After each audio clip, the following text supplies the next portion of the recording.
രാഹുൽ മാങ്കൂട്ടത്തിൽ എംഎൽഎയുടെ അറസ്റ്റും അതുമായി ബന്ധപ്പെട്ട് കോൺഗ്രസ് നേതാവ് ശ്രീനാദേവി കുഞ്ഞമ്മ നടത്തിയ വിവാദപരമായ പ്രതികരണങ്ങളും കേരള രാഷ്ട്രീയത്തിൽ വലിയ ചർച്ചകൾക്ക് വഴി തുറന്നിരിക്കുകയാണ്.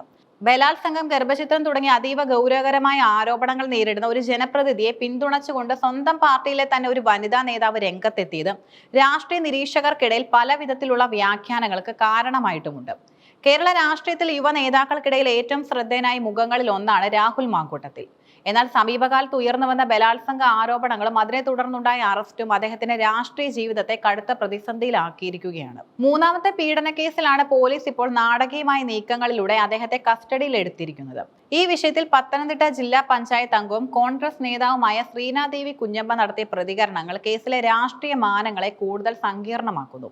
2024 ഏപ്രിൽ 24 പത്തനംതിട്ടയിലെ ഒരു ഹോട്ടലിൽ വെച്ച് രാഹുൽ മാങ്കൂട്ടത്തിൽ തന്നെ ബലാത്സംഗം ചെയ്തുവെന്നാണ് പരാതിക്കാരിയായ യുവതിയുടെ മൊഴി. വെറും ഒരു ആരോപണം എന്നതിലുപരി കേസിന്റെ ഗതി മാറ്റാൻ പോകുന്ന ശക്തമായ ഡിജിറ്റൽ മെഡിക്കൽ തെളിവുകൾ യുവതി പോലീസിന് കൈമാറിയിട്ടുണ്ട് എന്നാണ് റിപ്പോർട്ടുകൾ സൂചിപ്പിക്കുന്നത്. രാഹുലും യുവതിയും തമ്മിലുള്ള ദീർഘകാലത്തെ ചാറ്റിംഗ് റെക്കോർഡുകൾ, ഫോൺ കോൾ റെക്കോർഡിംഗുകൾ എന്നിവ പോലീസ് ശേഖരിച്ചിട്ടുമുണ്ട്. ബന്ധത്തിന്റെ ആഴവും സ്വഭാവവും വ്യക്തമാക്കുന്നതാണ് ഈ ഡിജിറ്റൽ തെളിവുകൾ എന്നാണ് അന്വേഷണ സംഘത്തിന്റെ നിഗമനം. ബലാത്സംഗത്തിന് പുറമെ ഗർഭചിത്രവുമായി ബന്ധപ്പെട്ട ഗൗരവകരമായ പരാതികളും യുവതി ഉന്നയിക്കുന്നു. ഗർഭാവസ്ഥയിൽ ഡോക്ടറെ കണ്ടതിന്റെ രേഖകളും ചികിത്സാ വിവരങ്ങളും പോലീസിന് ലഭിച്ചിട്ടുണ്ട്. ഏറ്റവും നിർണായകമായി അലസിപ്പോയ ഗർഭത്തിന്റെ ഭ്രൂണാവശിഷ്ടം തെളിവായി സൂക്ഷിച്ചു വെച്ചിട്ടുണ്ടെന്ന പരാതിക്കാരിയുടെ മൊഴി ശാസ്ത്രീയമായ പരിശോധനകൾക്ക് വഴി തുറക്കും. രാഹുൽ മാങ്കൂട്ടത്തിൽ അറസ്റ്റിലായതിനു പിന്നാലെ കോൺഗ്രസ് നേതാവ് ശ്രീനാദേവി കുഞ്ഞമ്മ നടത്തിയ ഫേസ്ബുക്ക് ലൈവ് വീഡിയോയാണ് പുതിയ ചർച്ചകൾക്ക് തുടക്കമിട്ടത്. CPI വിട്ട് കോൺഗ്രസിലെത്തിയ ശ്രീനാദേവി രാഹുലിനെ പൂർണ്ണമായും പിന്തുണയ്ക്കുന്ന നിലപാടാണ് സ്വീകരിച്ചത്. ശ്രീനാദേവിയുടെ വാദങ്ങൾ ഇപ്രകാരമാണ്. സാധാരണയായി ഇത്തരം കേസുകളിൽ ഇരകളാക്കപ്പെടുന്ന സ്ത്രീകളെയാണ് അതിജീവിത എന്ന് വിളിക്കാറുള്ളത്. എന്നാൽ ശ്രീനാദേവി രാഹുലിനെ അതിജീവിതൻ എന്ന് വിശേഷിപ്പിച്ചത് കൗതുകകരമാണ്. രാഹുലാണ് ഇവിടെ വേട്ടയാടപ്പെടുന്നതെന്ന ധ്വനിയാണ് ഇവർ ഇതിലൂടെ നൽകുന്നത്.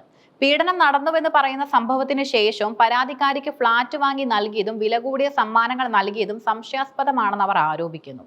ഒരു ബലാത്സംഗ കേസിൽ ഇത്തരം ഒരു കൊടുക്കൽ വാങ്ങൽ എങ്ങനെ സംഭവിക്കുമെന്നാണ് അവരുടെ ചോദ്യം. മുൻപ് നടന്ന 2 കേസുകളിൽ രാഹുലിനെതിരെ വ്യക്തമായ തെളിവുകൾ ഇല്ലെന്ന് കോടതി നിരീക്ഷിച്ച കാര്യം അവർ ഓർമ്മിപ്പിക്കുന്നുണ്ട്. മൂന്നാമത്തെ കേസും ഇത്തരത്തിൽ കെട്ടിച്ചമച്ചതാണോ എന്ന് കോടതി തീരുമാനിക്കട്ടെ എന്ന നിലപാടാണ് അവർക്കുള്ളത്. മാധ്യമങ്ങൾ ഈ കേസിനെ കൈകാര്യം ചെയ്യുന്ന രീതിയെ ശ്രീനാദേവി കുഞ്ഞമ്മ രൂക്ഷമായി വിമർശിച്ചു. കേവലം റേറ്റിംഗിന് വേണ്ടി മാധ്യമങ്ങൾ ഇല്ലാത്ത കഥകൾ മെനയുകയാണെന്ന് അവർ ആരോപിക്കുന്നു. ഒരു ജനപ്രതിനിധി എന്ന നിലയിൽ വാർത്താ പ്രാധാന്യം ഉണ്ടെങ്കിലും രാഹുലിനെതിരെ മാധ്യമങ്ങൾ ഒരു മുൻവിധി പ്രഖ്യാപിച്ചിരിക്കുകയാണെന്നും അവർ കുറ്റപ്പെടുത്തി. മാധ്യമങ്ങളുടെ ധാർമ്മികത എവിടെ പോയി എന്ന ചോദ്യവും അവർ ഉയർത്തുന്നു. രാഹുൽ മാങ്കൂട്ടത്തിലിനെ അറസ്റ്റ് ചെയ്ത രീതി പോലീസിന്റെ അതീവ ജാഗ്രത വ്യക്തമാക്കുന്നു. മുൻപ് മറ്റൊരു കേസിൽ രാഹുൽ കർണാടകയിലേക്ക് കടന്ന് ഒളിവിൽ പോയ പശ്ചാത്തലം പോലീസിന് മുന്നിൽ ഉണ്ടായിരുന്നു. പാലക്കാട് അതിർത്തി ജില്ലയായതിനാൽ തമിഴ്നാട്ടിലേക്കോ കർണാടകയിലേക്കോ രക്ഷപ്പെടാൻ സാധ്യതയുണ്ടെന്ന് പോലീസ് മുൻകൂട്ടി കണ്ടു. അതീവ രഹസ്യമായി നീങ്ങിയ ഷൊർണൂർ ഡിവൈഎസ്പിയുടെ നേതൃത്വത്തിലുള്ള സ്ക്വാഡ് ഉന്നത ഉദ്യോഗസ്ഥരെ പോലും വിവരം അറിയിക്കാതെയാണ് ഓപ്പറേഷൻ പൂർത്തിയാക്കിയത്. ഈ നീക്കം രാഹുലിന് നിയമസഹായം തേടാനോ ഒളിവിൽ പോകാനോ ഉള്ള സമയം നൽകിയില്ല. രാഹുലിന്റെ ഈ അറസ്റ്റ് വരാനിരിക്കുന്ന തിരഞ്ഞെടുപ്പുകളിലും കോൺഗ്രസിന്റെ പ്രതിച്ഛായയിലും വലിയ നിഴൽ വീഴ്ത്തും. ശ്രീനാദേവി കുഞ്ഞമ്മയെ പോലുള്ളവർ രാഹുലിനെ പിന്തുണയ്ക്കുമ്പോൾ സ്ത്രീ സുരക്ഷാ വിഷയങ്ങളിൽ കടുത്ത നിലപാടെടുക്കുന്ന മറ്റു നേതാക്കൾക്ക് ഇത് വലിയ ബുദ്ധിമുട്ടുണ്ടാക്കുന്നു.